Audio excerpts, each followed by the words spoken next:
So the work I'm presenting today is joint work with a ton of other people at a ton of other places. Ishan Mistra, who's just finishing his PhD at CMU, Larry Zitnik and Rosh Girshik, who are at Facebook AI Research, Adrian Benton at Johns Hopkins, who's finishing his PhD there, Dirk Hovey, who's at the University of Copenhagen, as was mentioned earlier today, Josh Lovejoy at Google, Hartwig Adam at Google.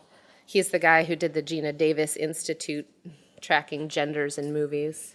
And Blaise Guariarcas, my manager at Google.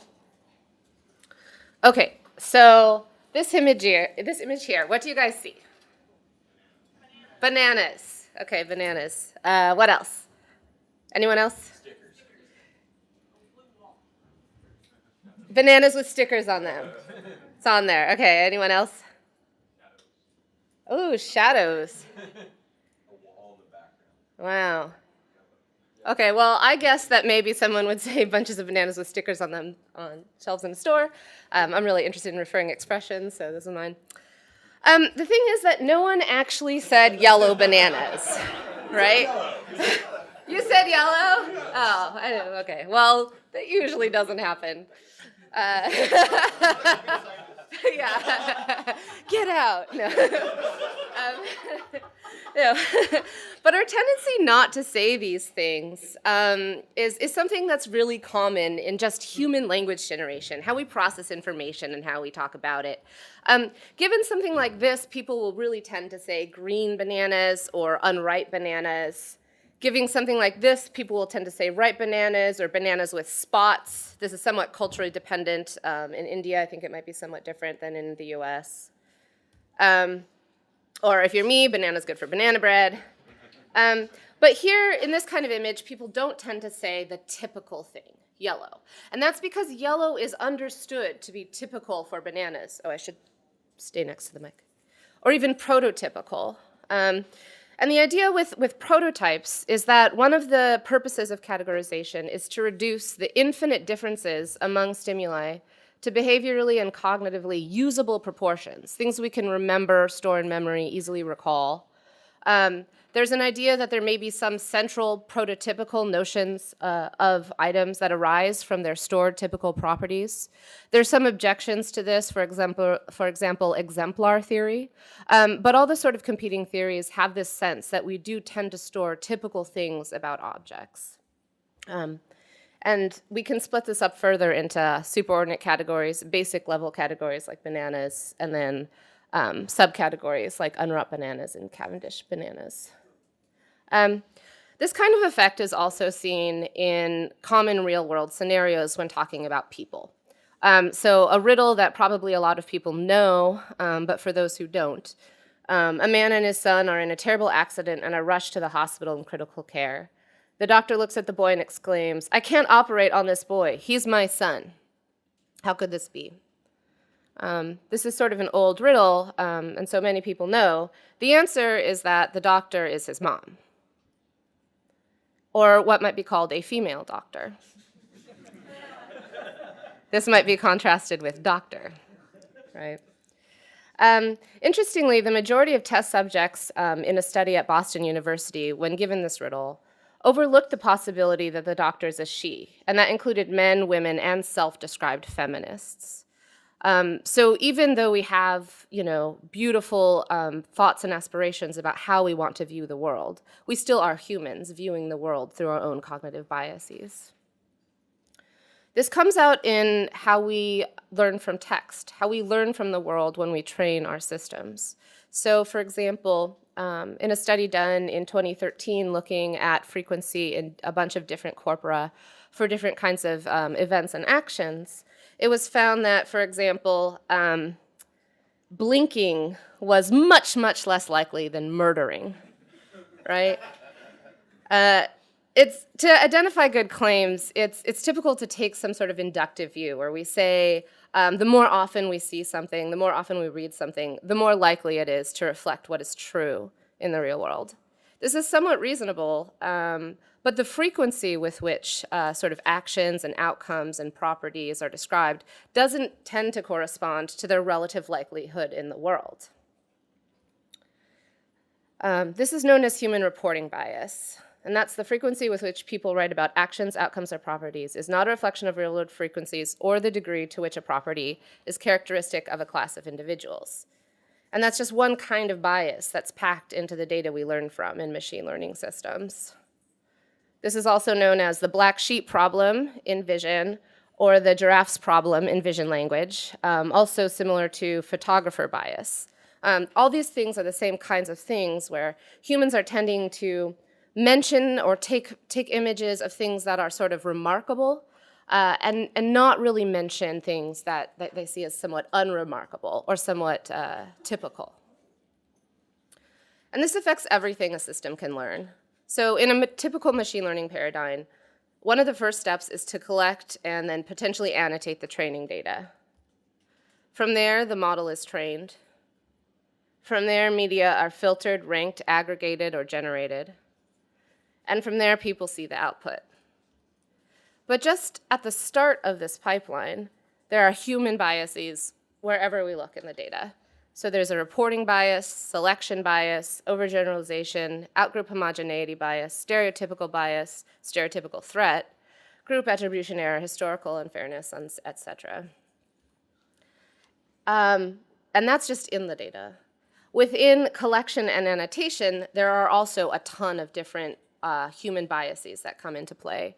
So sampling error, insensitivity to sample size, correspondence bias, confirmation bias, subjective validation, automation bias. I'm just going to talk about a few of these that I think are pretty relevant in the realm of fairness. Reporting bias is what people share is not a reflection of real-world frequencies. Selection bias is that when people make selections, it often does not reflect a random sample. Overgeneralization is coming to a conclusion based on information that's too general and not specific enough.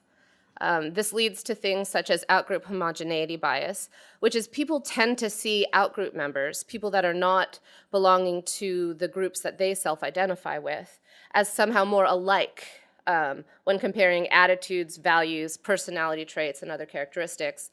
A lot of people have stories about meeting someone from another country and not being able to really tell the difference between the faces until they got to know the people a lot better. That's an example of the outgroup homogeneity bias. Confirmation bias, where people tend to search for, interpret, favor, and recall information in a way that confirms their pre-existing beliefs or hypotheses.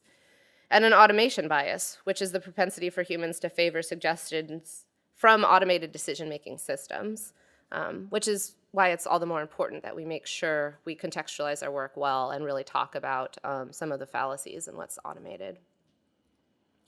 So instead of sort of having this clear pipeline of the machine learning system, we have something like human bias getting introduced at the start and then systematically fed through the system to the point where it can even start to become problematic and reflecting things like racism and discrimination.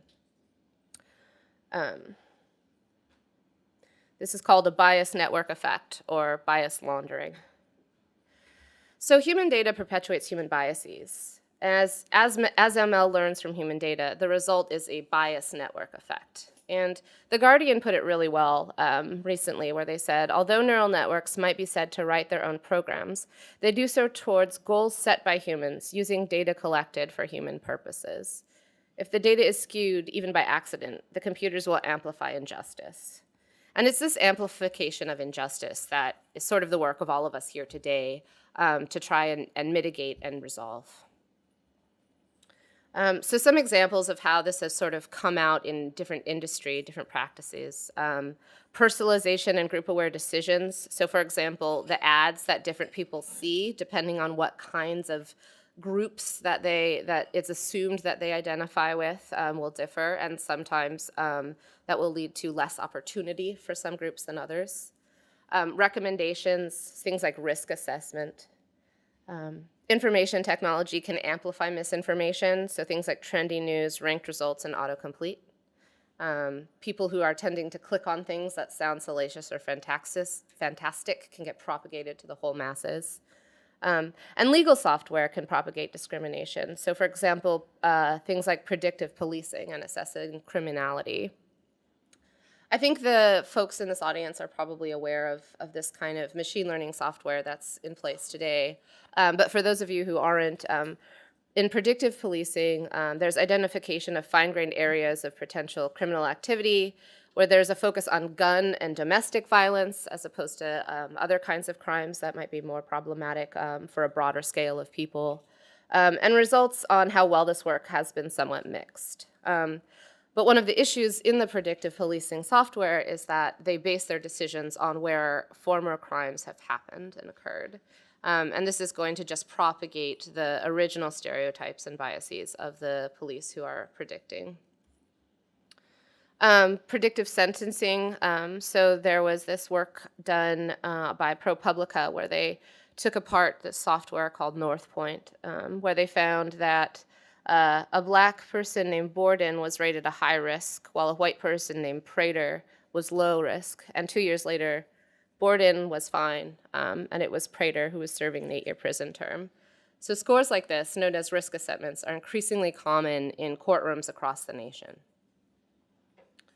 And then there's been further work in sort of startup culture towards predicting criminality. So there's a company called Faceception who hasn't published any details about their methods, their sources of training data, or their quantitative results, but they offer specialized engines for recognizing high IQ, white-collar offender, pedophile, and terrorist based on images of faces. And their clients are Homeland Security and public safety.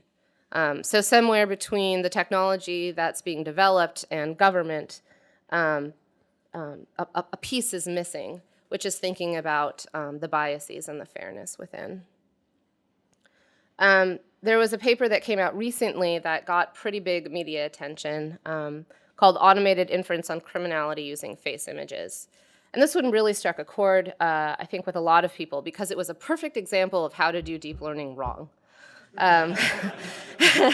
So they used like under 2,000 closely cropped images. They had wanted suspects from specific areas and the rest from crawling the web without information about what they crawled and sort of how they crawled it. And one of the things that they found was, for example, that the angle theta from nose tip to 2 mouth corners is on average 19.6% smaller for criminals than for non-criminals, otherwise known as frowning. And if you take a look at their example images, that's exactly what's happening. I just took this in the airport on the way over because I didn't want to reproduce those images necessarily. You're saying we should smile at mugshots from now on? Right, yeah, smile and mugshots, and now, yeah, the startups won't think you're a criminal or whatever. I mean, the fact that we even have to think about this is, just sort of a weird problem. But all the more reason why it's up to us here to like really contextualize and come forth with how deep learning really works and kind of get away a little bit from the hype that's really popular. And this was one of the main problems with this work was that there was this sudden media blitz about this. Like everyone ate it up. It was published on arXiv, not peer reviewed, but with a sort of culture of quickly pushing out results. And also reporters watching arXiv. I mean, they're constantly getting updates from arXiv. This led to like a really misinformed media blitz saying that this kind of thing is possible. And that's the kind of thing that you can't necessarily take back. So general public probably saw these kinds of results. They probably didn't read the 26-page or whatever response I wrote with my manager on Medium. But this is the kind of thing that becomes part of the common knowledge of what AI can and perhaps should be doing. And this really misinforms on the potential for AI. So it's up to us to influence how AI evolves. This is all in play, and the media will sort of pay attention to what they want to pay attention to, but we can have a say in that, and we can choose how this kind of technology evolves. So the way I sort of look at this and the way I contextualize my own work is to say that today in the short term, I'm thinking of some things like I'm running some jobs on the Google cluster. I'm trying to find some local optimum. I have my task. I have my data. I have my evaluation metric. All is good. Eventually, maybe I want to get a paper published, and that's a sort of shorter-term objective. Maybe get a paper award, that's super cool. But beyond that, there's a long-term objective. So it's not just the short-term objective function that I'm trying to work for, but it's the long-term. And the long-term is something like approach a global optimum for humans, their environment, and artificial intelligence. And the way to do that is complicated. You can think about maximizing human happiness, and factoring that into, for example, maximizing human ability or stabilizing environment and things like that. But every work you do now can potentially be helping to carve out the start of an evolutionary path for artificial intelligence. So it's useful to think not about just your short term, what you want to get done now, but to think about how does this play out over time, and how might I influence it to play out over time in a way that evolves AI the way I think it should be evolved, in an ethical way. Yeah. And so this is a question I ask myself, and I encourage others, especially in this room, to sort of think about, which is, how can the work I'm interested in now be best focused to help others?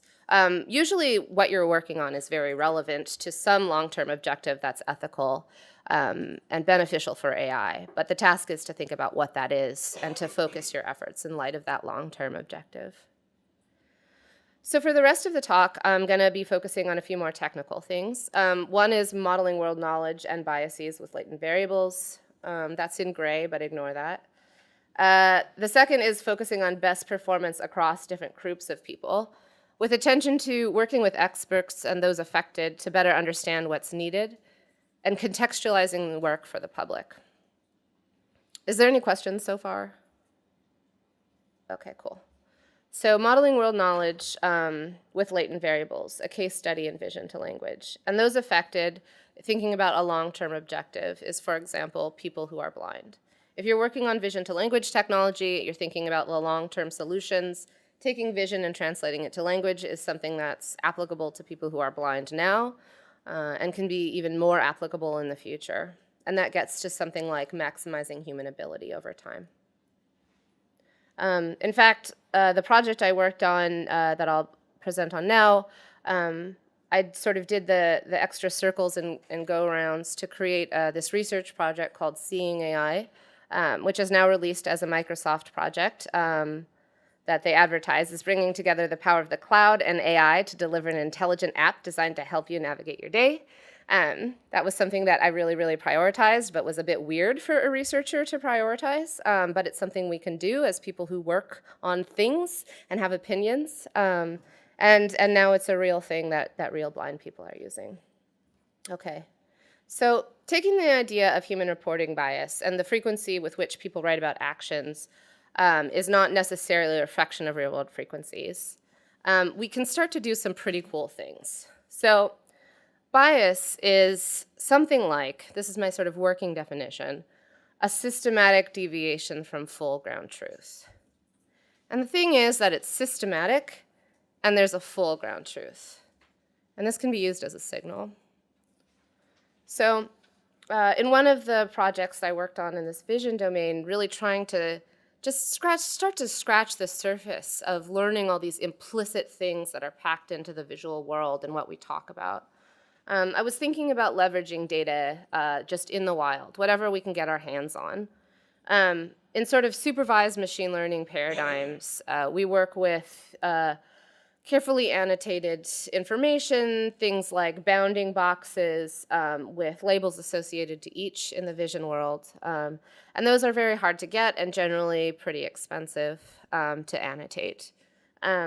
At the image level, we can find words co-occurring along with images and can get quite a bit more data, over 14 million images, for example.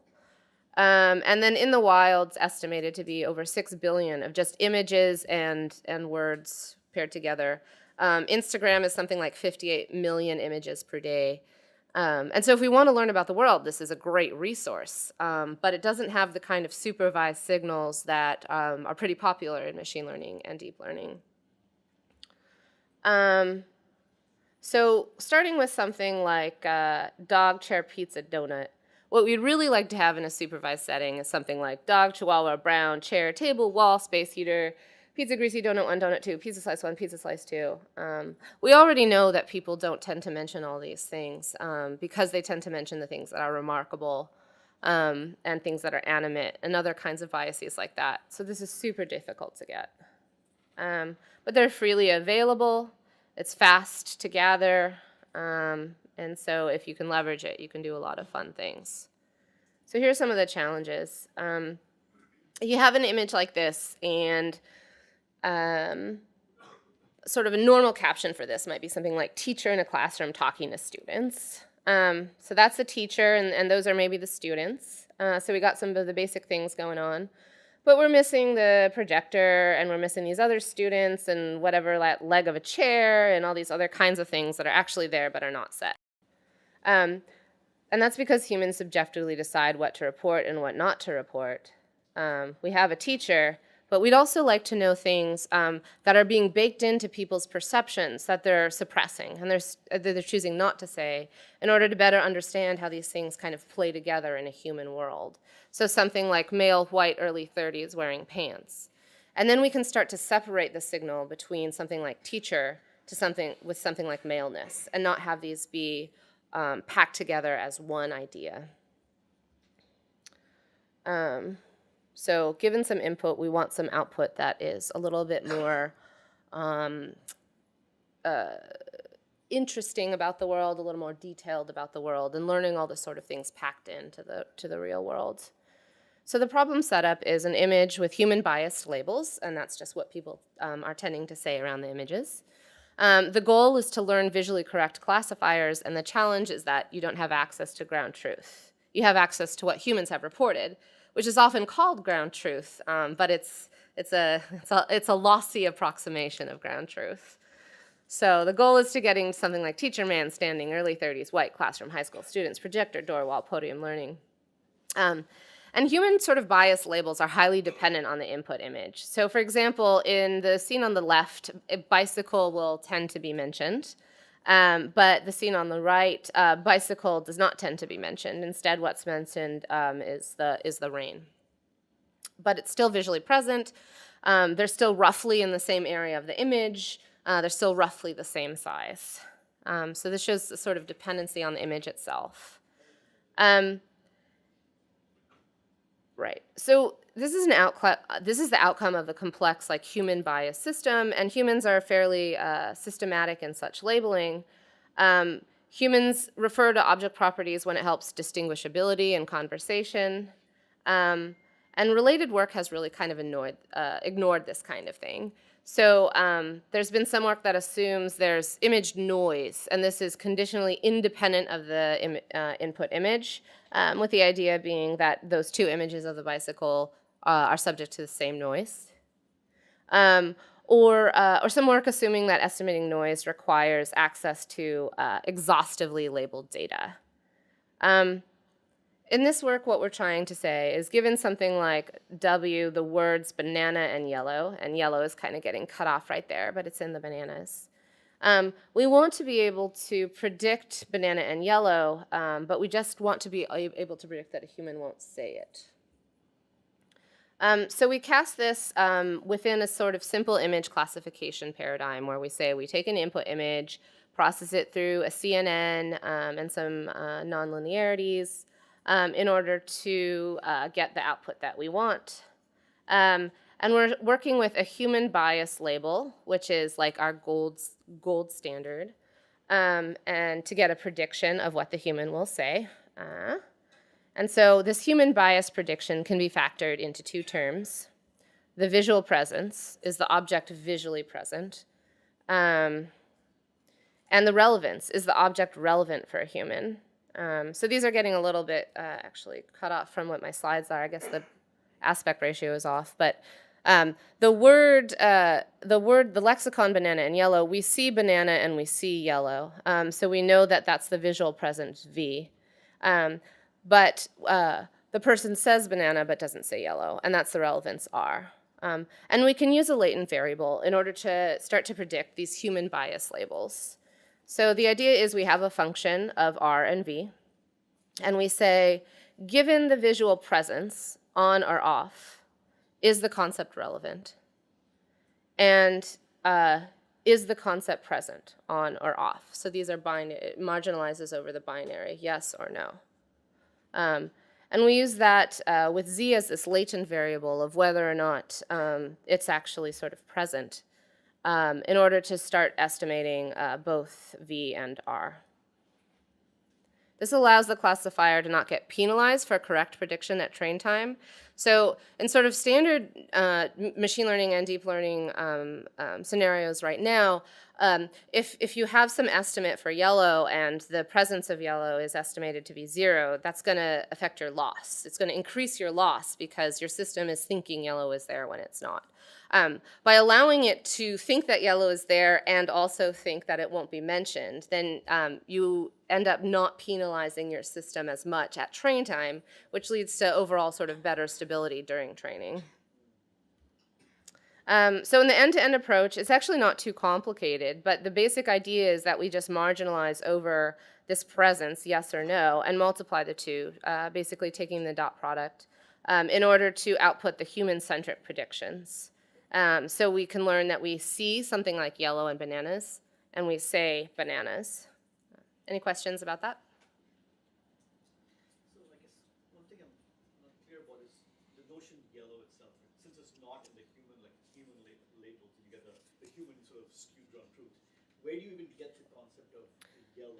Yeah, that's a good question. So this is a limited vocabulary kind of thing where we have a vocabulary of about 1,000 words, and yellow does appear in other sentences. So we can learn yellow from those other kinds of sentences. And actually, we found that what worked best was training it for like 2 epochs where we just clamped both values to be what the humans actually say, and then letting it start to learn what's actually there by marginalizing over directly. So that, yeah, it couldn't do it just directly without a little bit of guidance. Yeah. So I'm a little unclear about what the ground truth labels are here. Yeah. Like when I think about human communication, it's usually in the context of some goal, right? Like 2 people want to do some tasks together, and that, depending on the task, it depends on how salient things are, like how yellow the bananas are, right? Right. So, like if there's some bananas on the shelf, and some are ripe and some are not ripe, and you're baking banana bread, and I happen to be helping you, Yeah. like, please give me some bananas. Right. Then I might particularly say, well, do you want these more ripe ones or less ripe ones? Right. Whereas in some other contexts, that might not even matter. Right. Right. And so here, you're trying to assign some sort of ground truth independent of any kind of agent or task. Right. And it seems like it's a little bit ambiguous. Right. So the idea is to get closer to what we're seeing but not saying. And how do we estimate that? It's latent. So we treat it as latent. We don't know that this is a cognitive map of what humans are experiencing, but we do know that these are things that humans are at least visually processing and not saying. And so in the bananas example, it's sort of, maybe it seems arbitrary depending on the task. But applying this to people, you start to figure out what implicit assumptions are being made when people use different kinds of terms like doctor, teacher, professor, in order to refer to a person specifically. Yeah, but where's the ground truth coming from? Yeah, so the ground truth is what the humans actually say, so it's an imperfect ground truth, right? But the latent model you can evaluate in some sort of downstream evaluation where you have exhaustive annotation, if you to actually check how well it works. And which I'll do and talk about if that's interesting. But sort of the higher level point is that humans pack so much into what they say while saying a minimal amount of words, and these carry with them all kinds of implicit meanings and all kinds of sort of understandings of the world. I was talking to one blind person about this, and she called it insider knowledge. Right? Like I can get the basic objects in a room or whatever, but when people are experiencing scenes, there's this inner knowledge that is not getting described. And so part of the idea is if we can teach the AI systems to sort of learn this, we can start unpacking things like prejudice and bias and these kinds of understood but not said things. And B, start exploring models that will be more directly relevant to people with sight loss, who actually will want to dig into more of these kinds of details that don't get said. So you had some other examples where banana was used as yellow was a label. Is that where it's coming from? Right, so there are some instances where yellow is used, so it can pick up the meaning of that word in the first couple epochs. Yep. Okay, cool. So because there's some interest in the results, I'll go over them a bit. So we evaluated on the COCO data set and the Flickr YFCC 100 million. And we took a look both at these human bias labels that are taken from captions, as well as the visually correct labels, so the things that are sort of exhaustively annotated, to see how well the latent model does at getting to these kinds of exhaustively annotated things. Right. And this is a lot to pick up, but basically you see sort of across the board in bold, those are output from the system that marginalizes over it with latent variables. And we find that both for the visual context from captions and for the exhaustively annotated tags, we can improve over a model without the latent variable that models it directly. So by creating a separation between the probability of word given image and the probability of humans saying a word given an image, then we can start to actually pick up some really nice patterns that are useful in other kinds of downstream applications. Cool. How does one calibrate those numbers? I mean, just on the surface, it looks like the numbers are very close, but maybe these are data sets where getting that improvement is very hard. Right. So Yeah. it's like Yeah. I mean, it's a modest it's a modest step, and I think it's like just scratching the surface. There's a lot more we can do in this sort of latent variable modeling world to really sort of learn all these intricate nuances. I think this demonstrates that there's a really strong possibility there.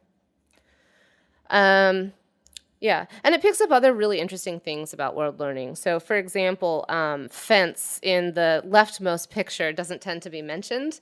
It's kind of irrelevant to the scene, but in the rightmost picture, it's super relevant, and it tends to be mentioned, and the system can pick up on those kinds of nuances. You can kind of see this across the board. It's different kinds of things. So, like given hat, for example, on this top one on the right, this guy riding the horse, it doesn't tend to be mentioned, but the cat in a hat, like everyone's going to mention the hat because it's adorable and remarkable. And this sort of also starts to get in some of the gender stuff. So for example, if you look at pink on the left, the second from the bottom, given this picture of this little girl with her stuff, it sees that there is pink, but it knows that this doesn't tend to be mentioned in this kind of context. And then given something like pink sheep, it very much knows that this tends to be mentioned. So it's doing a pretty good job of not only estimating what's there, but also learning when people will tend to say it, regardless of why. Okay. Another kind of fun thing we did was we just took a look at when does something become worth mentioning. So sliding an obfuscation window basically over the entire image and finding that point that maximizes the probability of one of these words being said. So for example, the bear is not mentioned, doesn't have a very high chance of being mentioned until it's completely obfuscated. Rocky next to the bear. Doesn't have, much chance of being mentioned until the bear is obfuscated. Then we start to see people tend to say Rocky, these other kinds of things about the images. So it's a handy trick to do a ton of different relevant things. Okay. We also found improvement in some downstream applications, such as image captioning. And I have a whole lot more work I can talk about in that realm, but I'd like to move on to the next bit of my talk, which is focusing on best performance across groups of people. And again, as before, I worked with blind people to better understand what kind of needs that they wanted to be met. Focusing on best performance across groups of people, I worked with clinicians in order to see what clinicians needed from me as an NLP scientist or an ML scientist. what sort of pitfalls there might be and how I should prioritize. So I looked at the task of figuring out people who have neuroatypicality. I think the speaker before me talked about mental illness or mental health, so this is relevant. It's the same kind of realm of work. And we took some motivation from the Karate Kid in doing this. So we used what's called multitask learning in order to get at some of these problems. And so to explain multitask learning sort of in a nutshell, for those of you who got your VHS old and raggedy from watching Karate Kid all the time, you'll appreciate maybe. So in this movie, the antagonist, Cobra Kai Dojo, trains solely on improving their martial arts. And so they can be thought of as classifiers that are trained only on one task to predict one kind of target. In contrast, the protagonist and hero, Danny LaRusso, he's placed on a more diversified training regimen where he has to perform many tasks related to martial arts, such as waxing cars, painting fences, sanding floors. And he's able to excel at martial arts. Similarly with multitask models, we hope that stronger classifiers will be created by sharing weights across multiple related tasks. So that was the approach we took in this work. So in some sort of single task like logistic regression, you have some input features and you try and make some output predictions such as true or false. In deep learning, you have several layers which can start to learn sort of parameters for more coarse-grained and fine-grained bits of information in the data you're working with. And then you can do a lot more. So if you're trying to work on a bunch of different relevant tasks in any kind of setting, one really common approach, specifically in industry, is to train multiple tasks with basic logistic regression. So you have this kind of problem, you want to know, I don't know, if it's violent or not, if it's pornography or not. And these are all sort of treated as separate classifiers. With multiple tasks in deep learning, you can make a multitask learning setup where you have a bunch of different tasks that all share weights and all parameters at the bottom levels, but learn to specialize towards their more fine-grained tasks at the higher levels. In the work in this space, I was working with people with different mental health disorders, such as anxiety, depression, suicide, eating disorder, schizophrenia, panic disorder, PTSD, and bipolar disorder. And part of the problem that we had was that we wanted to be able not just to predict whether or not this existed, like speaking to clinicians, they say that's not what they want to be able to monitor. And so part of this was trying to think of a model that would lend itself to monitoring over time, possibly be expanded to having a recurrent structure, as well as working on things that there wasn't a lot of information or data about. So something like PTSD is relatively harder to find than something like depression, and teasing those two out is often a difficult task. And so part of the challenge set forth for us was, given that we only have a few instances of PTSD to work with, but a ton of instances of something like depression, can we start to do better at figuring out when someone might be affected by PTSD? We added in gender as another sort of task to solve what sort of gender the person was.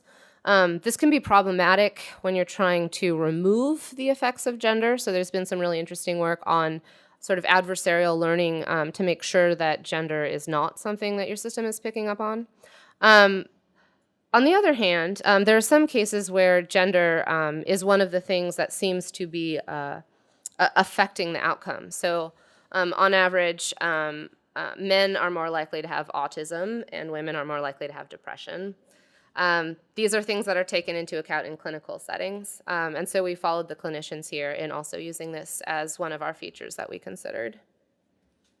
And what we found was that by combining predictions for neurotypicality and anxiety and depression, suicide attempt, basically having all of these things specialize in their own different models at the top layers, but sharing the parameters and weights at the bottom layers, we could do a much better job at predicting suicide risk. This is one of the top priorities of the clinicians that we worked with.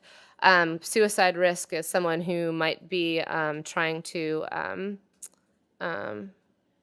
trying to commit within a month or so.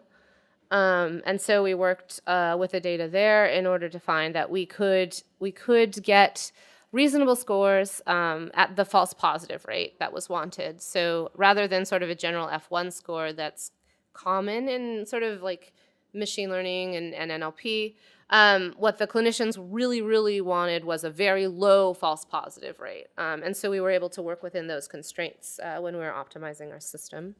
And found that we were able to improve performance for at least 120 individuals. But further, in the case with the sparse data, in the subgroup of people that were a strong minority in the data set, we were able to get much further gains than we could with other kinds of approaches just by leveraging the fact that it had comorbidity, that it had similarities to the other kinds of tasks that were being predicted. And so by leveraging multitask learning in this way, we were able to sort of make up for some of the effects of the sparse data and the minority samples for some of the subgroups. Okay.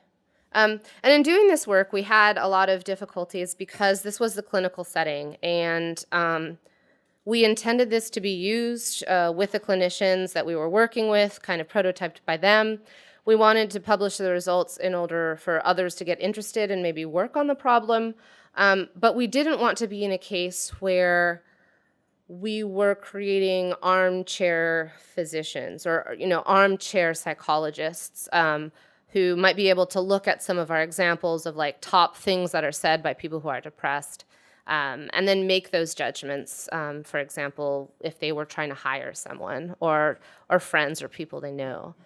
So this was kind of this tension between A, being very clear about what we did, and B, being ethical in how we moved it forward. So one of our solutions was to institute a disclaimer, sort of an ethical considerations. And this is something that I'm starting to incorporate into all of my documents. And that's something to contextualize how this work is intended to be used and your decisions on what you're anonymizing and what you're keeping private and why that's important.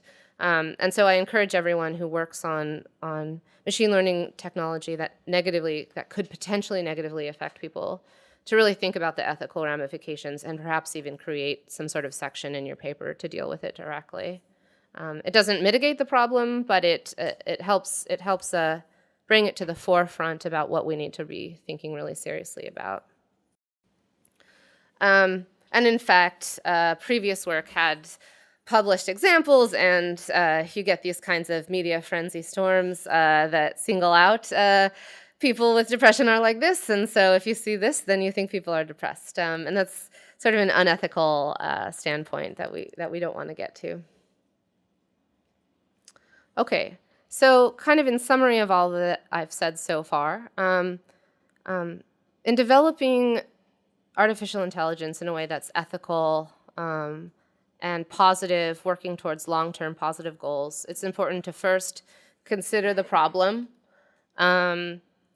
Do we use existing data sets? Do we build new ones? What factors determine if the data are representative for our output?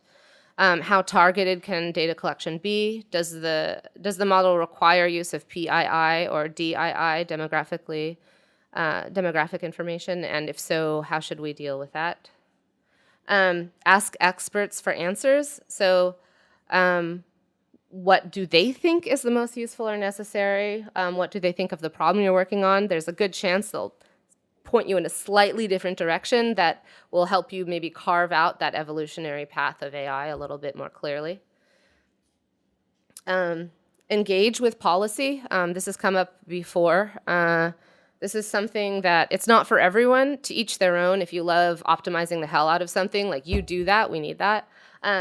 But for those people who are happy engaging with policy, or at least someone interested in engaging with things like policy and legal, I highly encourage you to do it. I serve as a consultant for my senator. I'm also part of the legal and policy work at Google.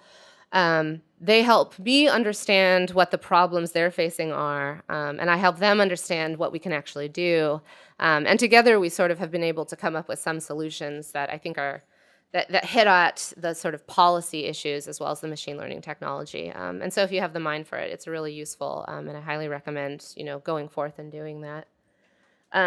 Design the human input. Make sure that you're best leveraging human biases. So in any kind of data that you collect, it's going to be biased. Data is sort of inherently biased, and that's even more true if it's been annotated.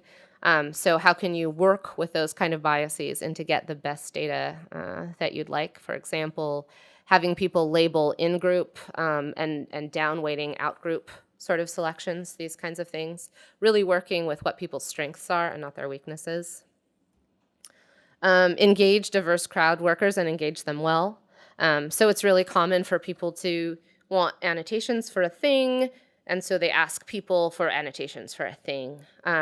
But crowd workers are using sort of different objective than labeling things correctly. It's this sort of joint problem of labeling things correctly and maximizing pay. So they're going to sort of do the minimal work required in order to pass the task. That's not necessarily what you're going to want in your data collection effort if you're trying to really understand something. So there are a ton of other sort of processes you can use, gamification, in order to make sure that you're not only getting good results, but you're getting ones that are reliable. Train the models to account for bias. Think about the outlier cases and what implicit assumptions might be helpful to model. Interpret the outcomes, how the ML system is overgeneralizing, and interpersonal cues that might be missing from the input or interface, such as the body language, the tone of the voice, or the insider knowledge that one of the blind people I worked with mentioned. Publish with context, especially because the journalists and media in general are really paying attention to work in this area, really paying to critical advances in AI if they sound cool. And so think about sharing of examples. Why would you do it? Why not? How could this technology be used problematically? What are some easy misconceptions we can avoid and maybe speak to directly? Publish for reproducibility when you can, so scientific claims should be possible to reproduce. And then hopefully we can move from some sort of majority representations in how we treat AI and how AI learns about the world to diverse representations that lead to an overall ethical AI. It's something like, this is male, this is female, and those are both things. Thanks.